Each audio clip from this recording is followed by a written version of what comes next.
Hello friends, आप सभी का स्वागत है कंफ्यूज माइंड यूट्यूब चैनल पे।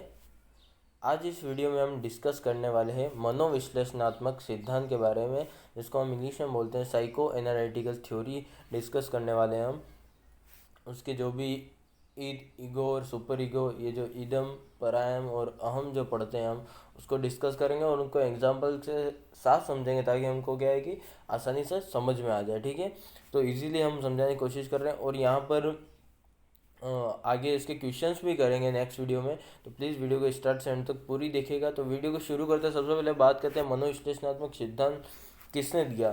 तो मनोविश्लेषणात्मक सिद्धांत दिया है हमारे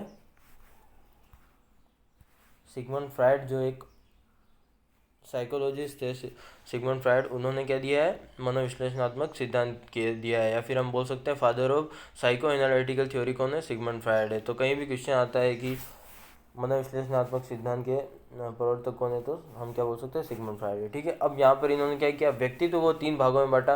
मतलब ईद किस किस में बांटा, ईद, ईगो और सुपर ईगो में बांटा। ठीक है, तो यहाँ पर मतलब कुछ लोग समझते हैं कि एक ईद अलग ही एक व्यक्तित्व है, ईगो एक अलग ही व्यक्तित्व है, सुपर ईगो एक अलग ही व्यक्तित्व है। पर ऐसा नहीं है। मतलब ये जो तीनों चीज़ें हैं ना, ईद, ईगो और सुपर ईगो, ये तीनों हर व्यक्ति में मिलेगी। पर होता क्या एक्चुअली कि किसी में ईद की मात्रा ज़्यादा होती है, किसी में ईगो की मात्रा ज़्यादा होती है, किसी में सुपर ईगो की मात्रा ज़्यादा होती है। मतलब अगर किसी में ईद की मात्रा ज़्यादा होती है तो वो व्यक्तित्व का व्यक्तित्व अलग हो जाता है। ईगो की मात्रा अधिक होती है तो उसका व्यक्तित्व अलग हो जाता है, और सुपर ईगो की मात्रा अधिक होती है तो उसका व्यक्तित्व अलग अलग हो जाता है। हम आगे पढ़ेंगे एक इस तरह से ना समझाने की कोशिश की। तो यहाँ पे हम समझ सकते हैं व्यक्तित्व नहीं है ये अलग अलग, ये व्यक्तित्व के भाग है, एक तरह से हम कह सकते हैं सीधे सर। ठीक है, अब बात करते हैं ईदम की, ईद की। तो यहाँ पर लिख रखा है हमने सबसे पहले, क्या लिख रखा है, दमित इच्छा लिख रखा है। ठीक है, तो यहाँ पर जो हम इदम जो होता है उसमें हमारी क्या होती है, दमित इच्छाएं होती है, जो अनफुलफिल्ड डिज़ायर जिसको बोलते हैं हम, जो हमारी इच्छा पूरी नहीं हो पाती है, जो हमारी इच्छा दबी हुई रह जाती है। जैसे कि एग्जांपल के तौर पे अगर हम समझें तो हमने देखा है कि जैसे कोई बच्चा अगर पीएमटी की तैयारी कर रहा है 11 12 में, ठीक है, और वो पीएमटी नहीं कर पाता है, तो बाद में जब जैसे कि उसका कोई फ्रेंड है उसके साथ में तैयारी कर रहा था, उसका हो गया है पीएमटी में, और वो बाई चांस 4 5 साल बाद जब उसको मिलता है और डॉक्टर बन के, तो वो उसको क्या, उसकी दबी हुई इच्छा क्या सामने आती है कि मैं भी डॉक्टर बनना चाहता था, ये वगैरह वो दिमाग में सोचने लगता है। तो वो क्या होती है, एक तरह की जो हमारी इदम होता है उसमें इस तरह की इच्छा होती है जो हमारी पूरी नहीं हो पाती, वो सामने आती है और उनको पूरी करने की कोशिश करते हैं हम पहले, पर नहीं हो पाती, तो वो क्या होती है, एक तरह से दबी हुई रह जाती है। ठीक है, अब बात करते हैं आनंद और सुखवादी सिद्धांत की। ठीक है, तो ये जो हमारा ईदम है, जो ईद है, वो आनंद सिद्धांत पे कार्य करता है, सुखवादी सिद्धांत पे कार्य करता है। मतलब कि जो इदम है वो सिर्फ क्या चाहता है, आनंद चाहिए, उसको सुख चाहिए। मतलब वो ये नहीं देखता है कि मैं गलत कार्य कर रहा हूँ आनंद पाने के लिए या सही कार्य कर रहा हूँ, वो ये सब नहीं सोचता। उसको सिर्फ आनंद चाहिए होता है, भले ही वो गलत कार्य से मिले या फिर सही कार्य से मिले। ठीक है, तो यहाँ पर हम क्या कह सकते हैं, इदम जो है उसको सिर्फ आनंद और सुखवादी सुख की प्राप्ति होनी चाहिए, वो किसी भी तरह से हो।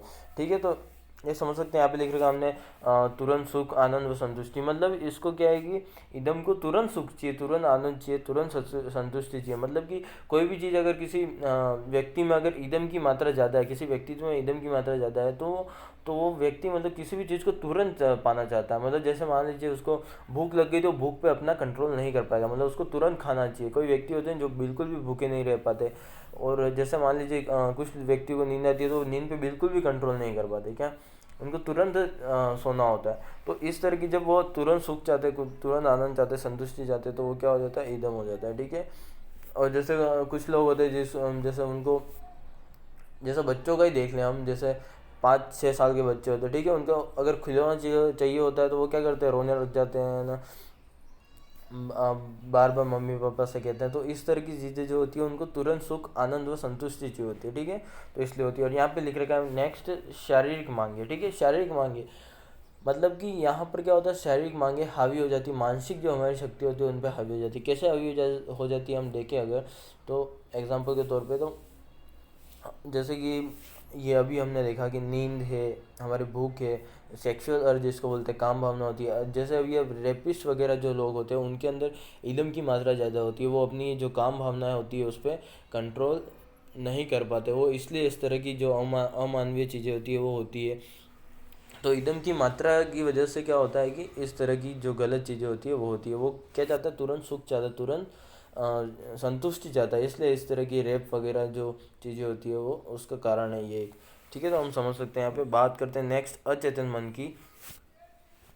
अचेतन मन की बात करें तो यहाँ पर जो इदम है हमारा वो किस में कार्य करता है, अचेतन मन में कार्य करता है। आपने जो पिछला वीडियो अगर मेरा देखा होगा तो उसमें हमने अचेतन मन को समझाया। तो अचेतन मन में क्या होती है, हमारी जो दमित इच्छा होती है, हमारी जो भी मतलब थोड़ी गलत जो चीज़ें होती है, अभी गलत जो सोच एक तरह से कह सकते हैं, वो किस में पाई जाती है, ईदम में पाई जाती है। ठीक है, जो हमारी दबी हुई इच्छा होती है ये सब किस में होती है, ईदम में होती है। तो यहाँ पे अचेतन मन में होती है, और अचेतन मन किस में सॉरी ईदम किस में कार्य करता है, अचेतन मन में कार्य करता है। ठीक है, अब बात करते हैं बचपन में अधिकता। मतलब कि इदम जो है बचपन में बहुत अधिक होता है। सबसे ज़्यादा किसमें होता है, इदम बच्चों में होता है। जैसे जो नवजात शिशु होता है, मान लीजिए अगर कोई बच्चा है 2-3 महीने का, ठीक है, तो उसको अगर भूख लगती है तो वो क्या करता है, तुरंत रोना शुरू कर देता है। या फिर उसको नींद आ रही होती है तब भी वो चिड़चिड़ा हो जाता है, या फिर सोना रोने लग जाता है। ठीक है, तो इस तरह से हम क्या देख सकते हैं कि बचपन में अधिकता ज़्यादा होती है ईदम की। और एक और एग्जांपल के तौर पर समझे तो ये जो खिलौने वगैरह होते हैं, कहीं शॉप पे अगर हम लेके जाते हैं या फिर बाजार में कहीं जा रहे होते हैं और खिलौने दिख जाते हैं तो बच्चे क्या करते हैं, रोने लग जाते हैं। ठीक है, तो उनको लेने के लिए रोने लग जाते हैं। तो यहाँ पे हम समझ सकते हैं बचपन में अधिकता होती है। अब बात करते हैं ईद अगर बहुत ज़्यादा हो। ठीक है, ये नेक्स्ट क्या लिखेगा आपने, ईद अगर बहुत ज़्यादा हो, ठीक है, किसी भी व्यक्तित्व में, तो वो व्यक्ति क्या हो जाता है, कुसमायोजित हो जाता है। कुसमायोजन हो जाता है। कैसे कुसमायोजन हो जाता है, मतलब कि वही अगर हमने जो एग्जांपल लिया था कि अमानवीय व्यवहार वाला, अगर किसी व्यक्ति को कोई चीज़ चाहिए और वो किसी चीज़ की चोरी कर लेता है तो वो क्या हो जाता है, एक तरह से कुसमायोजित हो जाता है। आगे एग्जाम्पल के तौर पे समझेंगे तो समझ में आ जाएगा, अभी एक बार इसको ऐसे ही देख लीजिए। अब बात करते हैं पर्यावरण व समाज के साथ समायोजन नहीं। मतलब कि जिस व्यक्ति में ईंधन की मात्रा ज़्यादा होती है, ईंधन की अधिकता ज़्यादा होती है, तो वो व्यक्ति क्या करता है, समायोजन नहीं कर पाता है पर्यावरण व समाज के साथ। तो आगे एग्जाम्पल के तौर पर समझे तो समझ में आ जाएगा हमको। ठीक है, आगे देखते हैं। तो यहाँ पे पहला एग्जाम्पल है हमारा चॉकलेट। मतलब कि कोई व्यक्ति होता है, कोई मार्केट में जैसे घूम रहा है, ठीक है, या फिर कहीं भी घूम रहा है, और उसको उस व्यक्ति को क्या है कि चॉकलेट खाना बहुत पसंद है। ठीक है, तो वो चॉकलेट खाने किसी के हाथ में देखता है, ठीक है, किसी भी दूसरे व्यक्ति के हाथ में चॉकलेट देखता है। ठीक है, तो उसको देखते ही क्या होता है कि खाने की हो जाती है। ठीक है, अगर उसको देखते ही खाने की होगी और वो अगर छीन लेता है वहाँ से, उस व्यक्ति से, दूसरे व्यक्ति से क्या करता है, अगर चॉकलेट छीन लेता है खाने के लिए, तो वो क्या हो जाता है, यहाँ पे उस व्यक्ति का ईंधन की मात्रा ज़्यादा देखी जाती है। अगर वो ये भी तो कर सकता था कि उससे या तो जाके मांग सकता था, या फिर अपनी जो इच्छा है उसको दबा लेता कि मैं थोड़ी देर बाद खा लूँगा, या फिर कभी और खा लूँगा, या फिर मेरे खुद के पैसों से खा लूँगा। तो इस तरह से वो चीज़ें कर सकता था, पर उसने क्या किया, तुरंत क्या किया, उससे छीन ली। तो यहाँ पर क्या हो गया, ईंधन की मात्रा हमको ज़्यादा देखने को मिल रही है। तो यहाँ पर क्या होगा, अगर इस तरह की अगर चीज़ें करेगा, छीनना करना या फिर चोरी करना, तो उसका जो समाज है, जो पर्यावरण है, उससे समायोजन स्थापित नहीं हो पाएगा। क्यों नहीं हो पाएगा, क्योंकि समायोजन कहाँ पे होता है, जहाँ पे हम किसी भी व्यक्ति की दूसरे की भावनाओं को भी समझते हो, हमारी जो खुद की भावना होती है उसके बीच में क्या करते हैं, समायोजन स्थापित करते हैं। पर व्यक्ति चोरी करेगा या फिर झपटेगा तो व्यक्ति उसको, दूसरे जो व्यक्ति है, जो समाज है, उसको पसंद नहीं करेगा और वो उनके साथ एडजस्टमेंट नहीं कर पाएगा, समायोजन नहीं कर पाएगा। नेक्स्ट एक और एग्जांपल देखते हैं, नींद। बच्चों को नींद आती है तो क्या करते हैं, तुरंत सो जाते हैं। तो ये भी क्या है कि ईंधन की अधिकता हम यहाँ पे देख सकते हैं। अब बात करते हैं मनी। मतलब ये एक पिक्चर आपको दिख रही है, एक फोटो दिख रहा है, इसमें एक गुंडे टाइप से जो बैंक में आया है और बंदूक दिखा के पैसे लूटना चाहता है। ठीक है, तो इस तरह की जो चीज़ें करते हैं तो इसमें ईदम की अधिकता ज़्यादा होती है। वो क्या चाहते हैं, तुरंत मतलब कि सुख चाहते हैं, मेहनत करना नहीं चाहते, और डायरेक्ट क्या चाहते हैं, पैसा चाहते हैं। चोरी करके, डरा धमकाए, गुंडागर्दी करके क्या करने आए, पैसा लूटने आए। ठीक है, तो यहाँ पर हम देख सकते हैं कि इन लोगों में क्या है, ईदम की अधिकता ज़्यादा है। वो यह भी तो कर सकते थे कि मेहनत करके पैसा कमा सकते थे, बहुत सारे तरीके हैं अलग अलग पैसा कमाने के। सिर्फ चोरी करना या फिर किसी को डरा धमकाए पैसा लेना सही नहीं है। ये इसमें क्या देख सकते हैं हम, ईदम की ईद की अधिकता ज़्यादा देखने को मिलती है। ठीक है, तो यहाँ पे समझ गए। अब बात करते हैं लिबिडो की। यहाँ पर हमारे जो सिगमंड फ्रायड है, उन्होंने कुछ वर्ड दिए, लिबिडो है, थैनेटोस है, इरोस है, इन तीनों को हम समझेंगे अब। तो यहाँ पर लिबिडो क्या समझाया है यहाँ पे सिगमंड फ्रायड ने, तो यहाँ पे हमने लिख रखा है सेक्सुअल ड्राइव, सेक्सुअल एक्टिविटी, काम भावना, कामेच्छा। मतलब कि सीधा सा हम समझे इसको तो एक तरह से सेक्स करने की जो इच्छा होती है उसको हम बोलते हैं कामेच्छा, या फिर सेक्सुअल ड्राइव जिसको बोलते हैं। तो लिबिडो क्या है, मतलब कि एक तरह की हमारे अंदर ऊर्जा होती है, काम भावना की जो हमारे अंदर ऊर्जा होती है, हमारे अंदर वही क्या होती है, लिबिडो होती है। और ये क्या सिगमंड फ्रायड ने बताया कि यहाँ पे बचपन से होती है ये। लिबिडो क्या होता है, बचपन से विद्यमान होता है, बच्चों में ही बच्चों में भी लिबिडो देखा जाता है। तो एक तरह से कह सकते हैं, एक तरह से ऊर्जा बल है ये। ठीक है, तो यहाँ पर हम समझ सकते हैं। और यहाँ पर ये जो बचपन से इन्होंने कहा है कि लिबिडो बच्चों में भी होता है, तो इसका इनके ही शिष्य, सिगमंड फ्रायड के शिष्य यूंग ने इसका क्या किया था, विरोध किया था। आगे समझते जिजीविषा और मुमुर्षा को। जिजीविषा होती है इरोस, और मुमुर्षा जिसको बोलते हैं थैनेटोस। ठीक है, तो जिजीविषा क्या होती है, जीवन मूल प्रवृत्ति, मतलब कि जीने की इच्छा। एक तरह से क्या कह सकते हैं हम, जीने की इच्छा, मतलब वह कार्य जिससे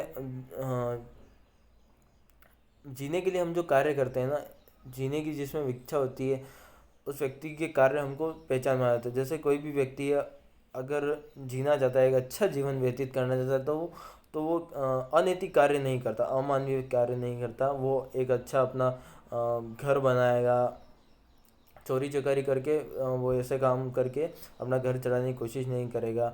ठीक है, मतलब कि एक तरह से कह सकते हैं जो नैतिक कार्य करके अपना जीवन चलाना चाहता है, वो क्या होता है, जिजीविषा होती है, एक अच्छा जीवन व्यतीत करना चाहता है। पर वहीं बात करते हैं मुमुर्षा, मूल नित्य मूल प्रवृत्ति, मतलब ऐसे कार्य करके ऐसे कार्य करना जिससे कि हमारे जीवन का नष्ट हो, हमारा हम पीछे की तरफ चलते जाए, मतलब कि हम कहीं ना कहीं पीछे की तरफ धके धके धकेलते जाए। जैसे कि हम चोरी चकारी करके अगर पैसा कमाएंगे, तो हमको कुछ समय के लिए पैसा तो मिल जाए, कुछ समय के लिए संतुष्टि तो मिल जाएगी, पर कहीं ना कहीं हम क्या बोलते हैं कि एक तरह से नष्ट की ओर जाएंगे। हमारा जो जीवन होगा नष्ट की ओर जाए।